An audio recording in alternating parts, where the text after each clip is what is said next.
Okay, welcome to microeconomic tutorials. I would love to be in front of you in person, but online this is the best we're going to be able to do. So I thought I would give you these tutorials to help just bridge the gap between the version of the class, which would be a lecture version with me in front of you, speaking to you, and this is the best I can do, and I wanted to do this because I want to get my personality into this online class. So today, for our first section here, we want to begin with the two branches of economics because this is microeconomics. The two branches, we're going to talk about economics in terms of a famous man, a famous book written in a famous year that had a very famous metaphor. And then the etymology of economics and then the definition of economics because we don't want to make this session too long. So with microeconomics as a course, let's start out with just economics and say, well, there are two flavors of economics, or two branches of economics. There's microeconomics, and there is also macroeconomics. Now, what we call microeconomics really came first. It has to do with the basics of economics as a science, and then at the time of basically the Great Depression, we had this revolution in thought which brought in a different way of looking at economics, so different as a matter of fact that we gave it a different name called macroeconomics. So those are the two major branches of economics. We're going to be focusing on the microeconomics first, and historically the concepts in microeconomics came before the concepts in macroeconomics beginning in the 1930s. So we can begin our study of microeconomics, or economics in general, with a famous man who wrote a famous book in a famous year, and there was a famous metaphor in that book. The famous man was named Adam Smith.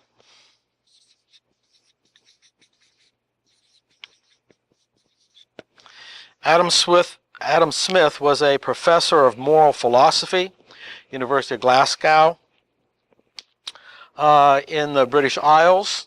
And he wrote a book, and we call that book by the name The Wealth of Nations. Now today we like short book titles. At that time they liked long book titles.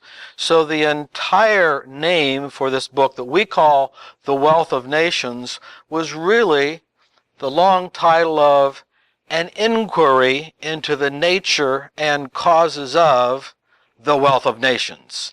And we've just shortened it to The Wealth of Nations. So our study of economics, for our purposes, there were people who thought about these concepts before this man, Adam Smith, but we'll begin there. In his book called The Wealth of Nations, began this study, the scientific study of economics. And he wrote it in a very important year. The year was 1776. Same year as July 4th, 1776. So our study of economics began with a famous man, Adam Smith, who wrote a famous book, The Wealth of Nations, in a famous year, 1776. And in this book, there is a very famous metaphor.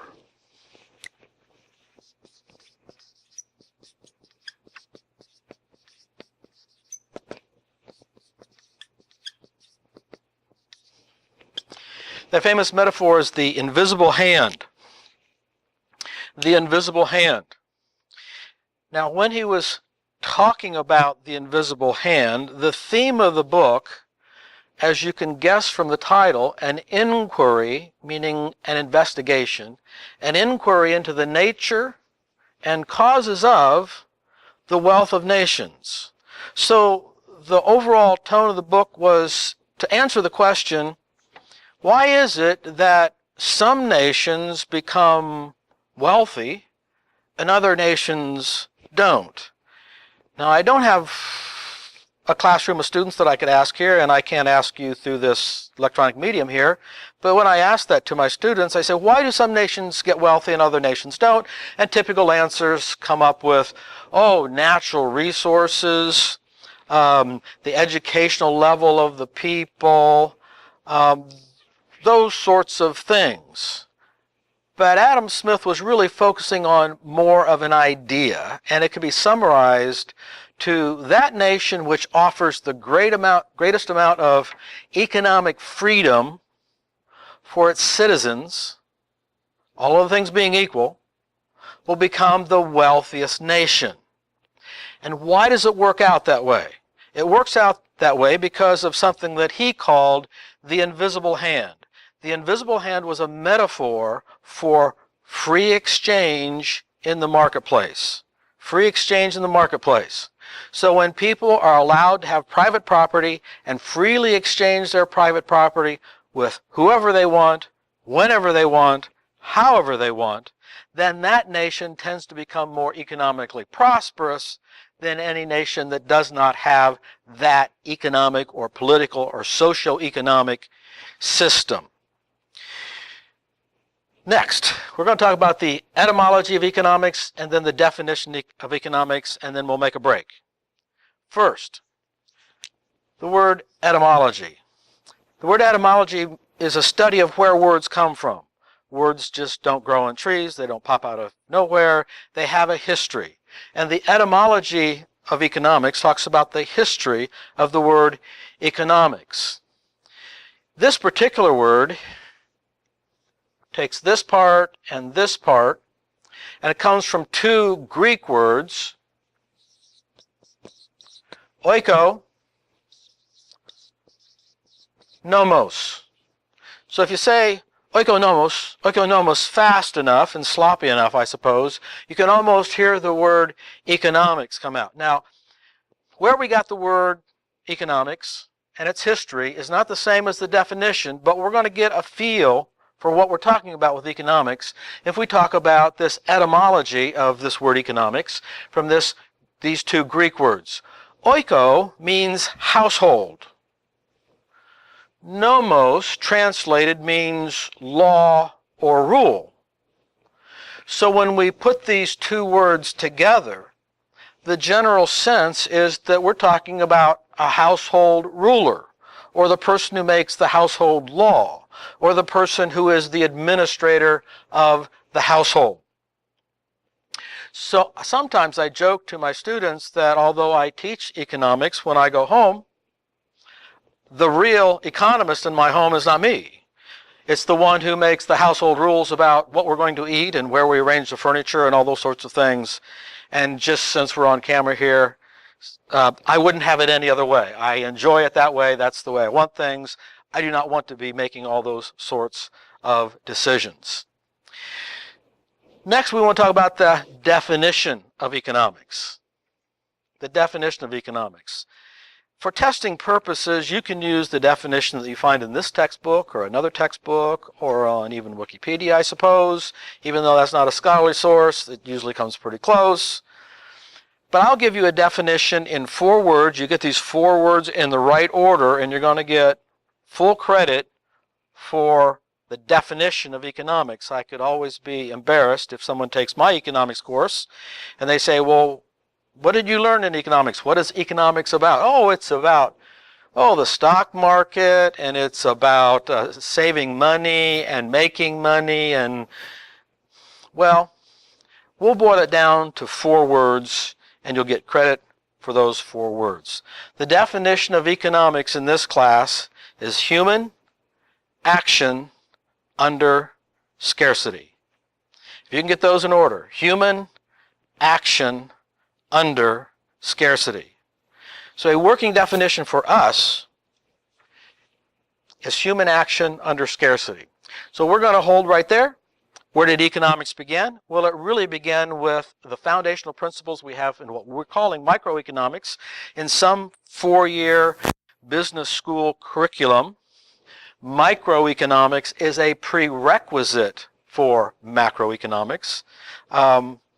Decided not to do that for student scheduling purposes, but that's the normal order.